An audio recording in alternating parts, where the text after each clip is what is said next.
Welcome to Okoboji Broadcast, everybody. We're just so lucky today to have our educators from the Okoboji Community School District joining us. We've got Justin Bouse, who's the Student Services and Activities Director, Dave Vonk, who's the Okoboji Elementary Principal, Ryan Cunningham, who's the Okoboji Middle School Principal, and Brian Downing, who's the Okoboji High School Principal. We'll be talking to them in just a moment, but first of all, Okoboji Broadcast is being brought to us by Ducky's Marine and Motorsports Repair in Spirit Lake, Lakes Regional Healthcare and Avera Partner, Brand's Law Office in Spirit Lake, Synergy Chiropractic and Acupuncture in Okoboji, Bloom and Leonard Agency in Esterville, and HP Insurance Agency with offices in Sibley and Rock Rapids, Ruthland Locker on Hill Avenue in Spirit Lake, Beck Engineering also in Spirit Lake, and B Radiant Laser Skin Studio on Highway 71 in Spirit Lake.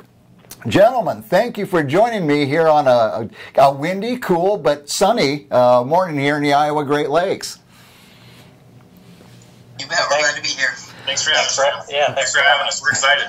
Well, cool. You know what? It's a time to be optimistic. We know that, and I think people are starting to make an adjustment from, oh my goodness, this has happened, to what do we have to do to move forward? And I know the Okoboji School District is doing much the same. So, Justin, first of all to you, Student Services and Activities Director, how are you supporting students and families and, you know, important like physical education, social, emotional needs? How are you doing that right now?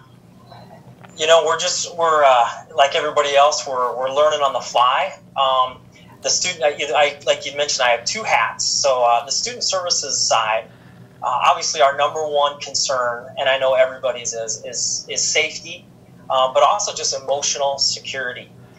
This is a scary time for everyone, and so the success team, which consists of the counselors from each building and the success coaches, so there's two at each building, so there's actually three at the high school, okay, two at the middle school, and two at the elementary.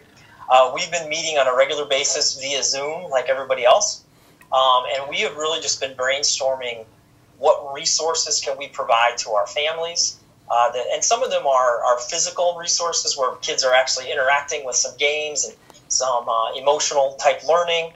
Some of them are simply sites where they can go to get some information on how to handle the situation, how to talk to your children about the scary situation. Right. And obviously we're making sure everybody has those basic needs met. So we've reached out to our families, asked for any way we can support them in terms of food security, or anything else really, behavior techniques, anything we can do. And we've been in touch with a lot of our families. We've been able to see them a little bit when we've been dropping off some meals from a distance. Right.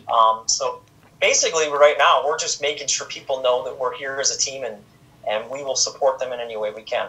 Yeah, it blows your mind when you think about all that school provides. You know, it's that feeling of security. It's the classroom, the activities, the social, and when that's kind of ripped away from you, to think about, somehow we all got to provide this and A and B and C and all the way through Z, and to reconfigure that can't be an easy task.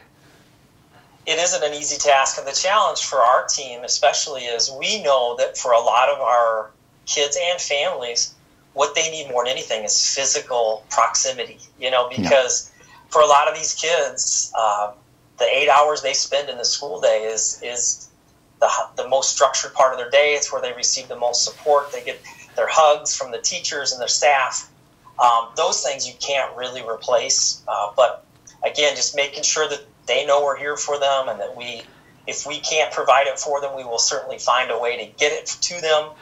But yeah, it's really a challenge. I know our counselors and coaches, they're so used to those personal relationships. So technology is wonderful, but as we know, it doesn't really replace some of the needs that we all need every day. Yeah, and I also think about students, their feeling of accomplishment. You know, I booked hard for this test and I did great. I worked so hard getting ready for this basketball game or this jazz band competition, whatever it is, and you know, you try to fulfill that as well. A feeling of accomplishment, I mean, that's growth in a young person as well.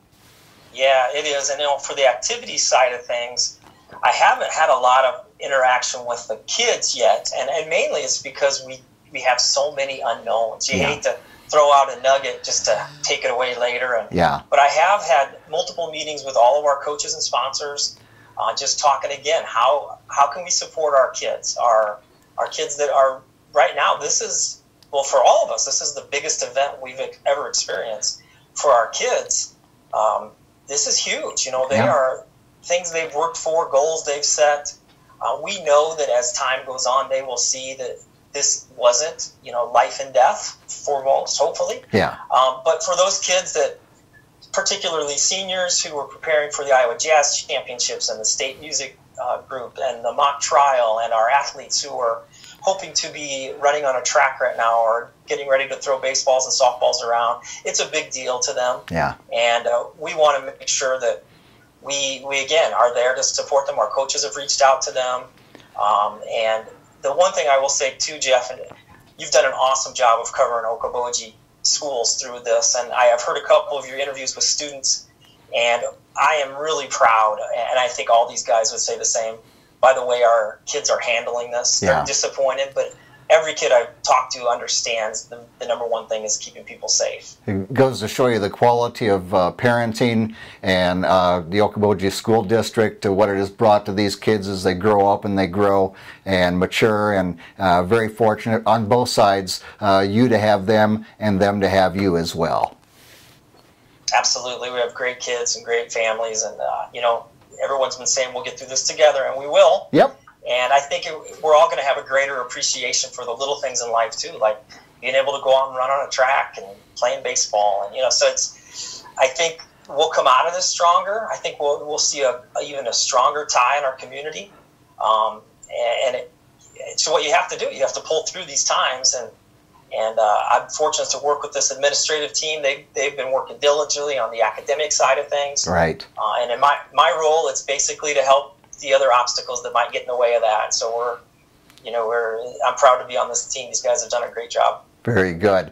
Well, let's move now to our principals, and we'll start out with you, Mr. Vonk. And we keep learning these new terms, distance learning being the newest one that's been thrown into our vocabulary here in the last week or so. Could you tell us a little bit what distance learning is going to look like at the elementary level? You know, every age has a different need, different skills and so forth. So what's it going to look like for the elementary kids? Yeah, you're 100% correct that it's definitely new vocabulary and terminology nowadays. This is actually my second year as a principal, and I wasn't taught how to handle this coming in, Jeff. I don't know what the deal is. They must have forgotten this in the curriculum. I don't know. But they could have thrown it in somewhere. Yeah, I don't know what happened, but you know what? We're doing our best and we're working through it. I know you are. You know, before I even get into it, I do need to say that I am so blessed to be working with the staff that I have. We have outstanding teachers that care so very much. We have an outstanding administrative team. We have great kids. We have great families. When you have that stuff in place, it makes whatever plan you put forward successful, and for that I'm very thankful. But yeah, distance learning at the elementary is tricky. It's tough. You know, a lot of the things that Justin talked about with the physical space and the relationships and being around people and creating that culture and climate is such a huge part of the education for an elementary age student that it's very difficult now to hit some of those needs with distance learning. Yeah. So really what we're trying to focus on is a few different things. We're trying to, you know, the governor and the Department of Education really hit one word that we're really taking seriously, and that word is engage. We're really trying to engage with our students, engage with our families, so they can feel like we're all in this together. We're here to support you, which is kind of the next thing that we're really focusing on. Right. You know, it's difficult for parents at this time. I'm one of them. I know how hard this can be, having your kids at home and trying to get through your work and everything else that's going along with the education. And we're really trying to take the mindset of, we want to support you and not burden you at this time. We want to support you and support your kids and not burden any of you. We don't want to make it frustrating. We want to keep it user-friendly, keep it as independent as possible, and all that type of stuff. So in order to do that, you kind of have to prioritize things. Right. You know, the elementary is different than middle and high because my teachers teach every subject area. Right. You know, so we have to try to figure out which ones we really want to focus on. We've tried to even get down to the nitty-gritty of how much time we want to place on each subject area to make sure that we're maximizing our learning time, and we're really trying to keep it as independent as possible for our kids, which can be tricky when you're dealing with 5- and 6-year-olds down in the kindergarten, first grade level. So, but my staff is doing a great job. They're really taking it very, very seriously. The other interesting part about elementary compared to middle and high is we really don't dabble much into the online learning platform at all, such as Google Classroom and the like. Okay. So what we've done to try to make it as simple as possible for our parents and families is I've created a Google Doc, and in that Google Doc I have a link for every single grade level, so there's one place that my parents need to go, and they'll be able to see and find every activity for every child they have in the elementary, which I think is important, and hopefully parents appreciate that as well. Oh, what a wonderful tool for them to have. Boy, I tell you, that's fantastic. And when you talked about the blessing that you have with the staff and so forth, you can know you've got a great team, and in your mind say, I've got a great team. But boy, something like this goes to show you that I had a better team than what I anticipated, and this goes to show the dedication of those teachers. I'm just blown away with it. Yeah. It's interesting, too, that even though this is a hard time and it is a big deal, I don't want to diminish that. It's very, very hard for lots of families, but there's always good that comes from it as well. Yes. I think it's important to focus on that. I know that my staff has even gelled together closer themselves. I've gotten lots of compliments from them saying, boy, we really appreciate what the school is doing. We really miss our kids. It just gives you a whole new perspective on things. And that's something that I think that we can all take away from this and take as a positive as we continue to move forward throughout the rest of our lives, to be honest. And it's a great learning experience for our kids, too. I mean, staying at home with their families and engaging more with mom and dad and siblings can be a positive thing as well. So, we're really trying to keep a positive mindset here and continue to push forward to do what's best for our kids. Very good indeed. And Mr. Cunningham, going into the middle school, what does the social or the distance learning look like? What are you doing different from, say, the elementary or the high school? Yeah, as Mr. Vonk stated, the idea of digital platforms is something that, again, at the elementary level isn't used as often. At the middle school and high school level, a couple things really work in our favor in a situation like this. Number one is the independence of a student. Again, of course, at a middle school level, there's a big difference between a 10-year-old 5th grader and a 14-year-old 8th grader. But at the same time, again, those kids are learning that independence, and as we push to high school, that's something that we see even more. Our teachers had mostly utilized Google Classroom, which again is a platform in which they can push out assignments.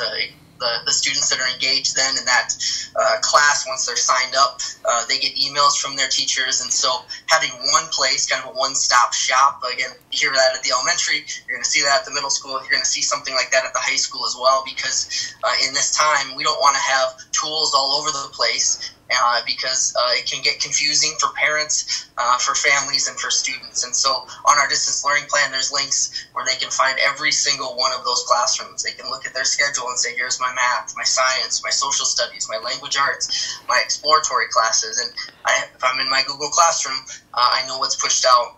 We're even trying to have certain times during the week in which certain classes are pushing out information. So Mondays and Wednesdays at the middle school at 10 o'clock is when assignments are released, or learning activities for students, and elective courses are on Tuesdays at 10. So that's something that as we push into next week, we think one place and that one-stop shop is very important. We also realize that there are certain things you can't do as well. It's that proximity, like we're all talking about, is something that we can't recreate, and we understand that families don't all have the same resources with parents working and what's going on, and so we also know that a student isn't going to be able to sit 6 or 7 hours a day. Yeah. We're eliminating and prioritizing to really try and say, hey, we want to provide you every opportunity we can to push your learning forward, but we realize if you can't, it's absolutely okay. Yeah. And we believe, like what Mr. Vonk said, that engagement, our kids are responding. They're already reaching out to get their devices. Being a one-to-one school, pre-K-12 is something that we're pretty lucky with as well at the elementary. I know Mr. Monk didn't say this, but that's the last I looked, we had 140 families or 150 families, and I'm sure it's way more than that now, who are going to be coming in and getting the devices that the school has. Wow. And so it's really, really neat to see that happen. Isn't it amazing how community comes together? Yeah. Yeah. Absolutely. Yes. Absolutely. one other thing at the middle school level that you're trying to keep some milestones in place. We have a really neat thing for our 8th graders. It's called a capstone. So at the end of an 8th grade career, a student does basically a 15 to 20 minute speech that talks about their learning from, I don't know if they go all the way back to birth, but a lot of them go back to their elementary years and pull it all the way through. And it's a presentation that they give to families and their friends. And it's not a graduation, but it is that milestone that says this is who I am as a learner as they prepare for high school. And one of the cool things that really happened in the last couple of days is our teachers who helped organize that said we want to continue that, and we think that we have the ability to provide that opportunity for our 8th graders as they finish out this year to be able, if they choose, to be able to engage in that if we happen to not go back to school. And so again, I think it's really awesome to see our staff and our educators. Their heart really bleeds for our kids, and they want to provide that ability for our kids to engage as normal as possible and do those things that really say, this is who I am as a person, and sets those kids on the path that they need as they go to high school. Yeah, and I think it's so great the way that you and teachers are reaching out to the students, to bring them a sense of, even doing the caravan and driving around town and waving at them from the street. You go to school every day, you see your teacher, they like you, they care for you. But when they go to these extra measures to reach out through media and finding ways to see you and so forth, it tells a child, they really care about me, and that's so important. Yeah, we find that we need it as well. Honestly, it goes both ways. We miss them very much, and I think that's to a T across this team and all of our educators in our district. Yes, indeed. Well, let's move to the high school, Mr. Downing, and looking at distance learning. You've got kids that are from freshmen in high school, and of course those, the class of 2020, looking at next fall and looking forward to a graduation from high school this spring. And they're trying to finish studies. What does it look like for the distance learning there in the high school? Yeah, as Dave and Ryan have said, each building is a little different animal and requires a little different plan. And the high school probably looks somewhat similar to the middle school. We have teachers that are releasing learning activities each week on Mondays by 10 a.m.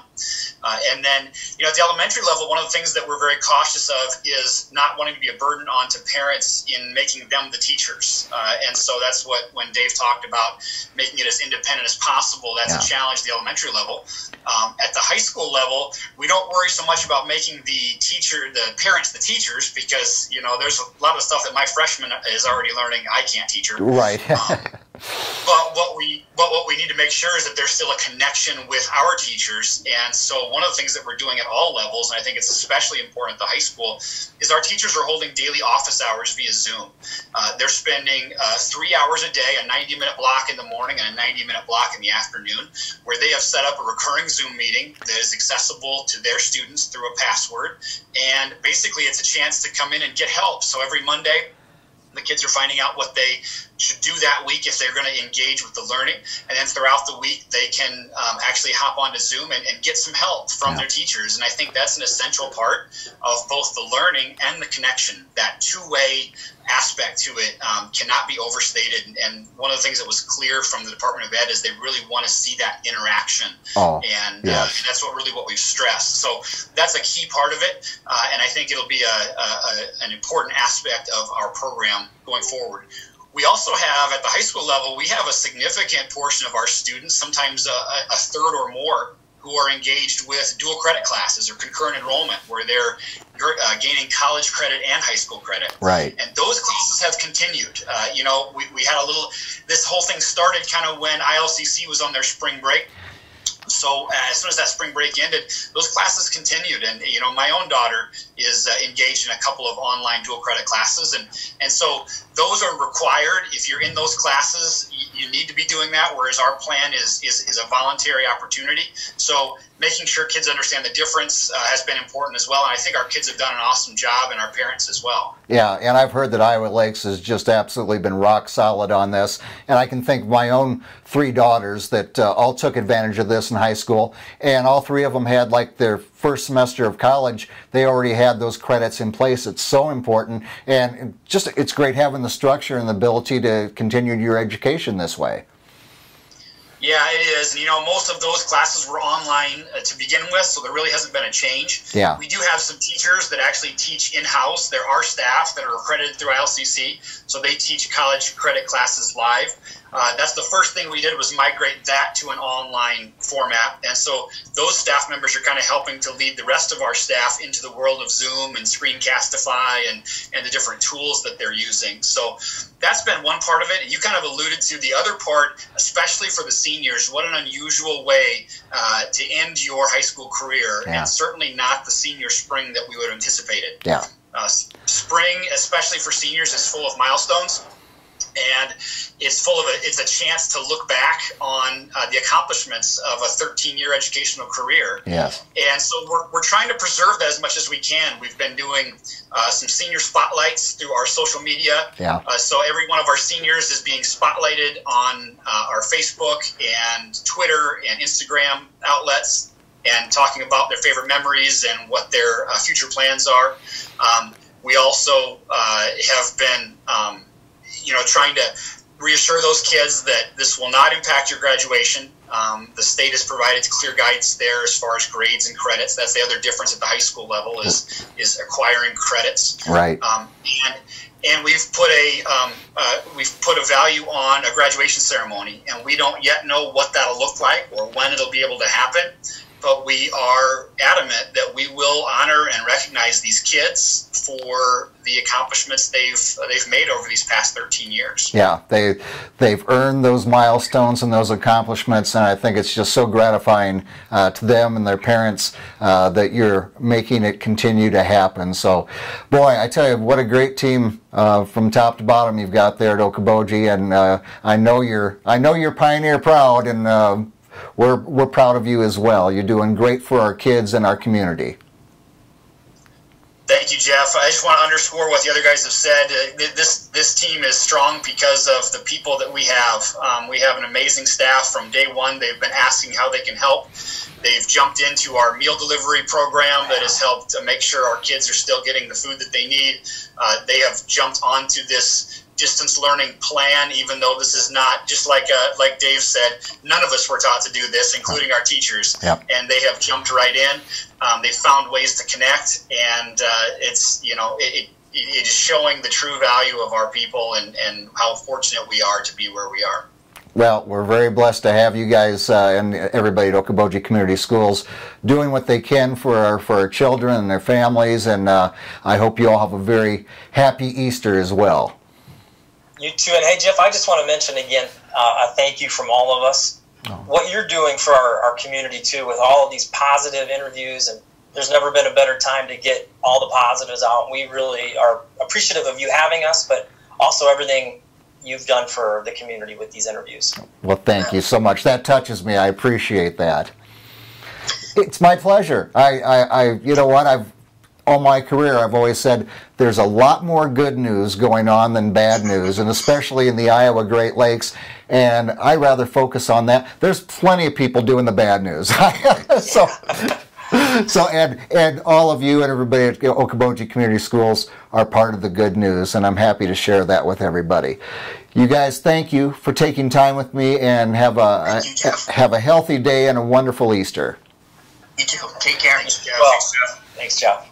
And I thank everybody from Okoboji Community Schools for being here with me today, and I thank you as always for watching me right here on Okoboji Broadcast.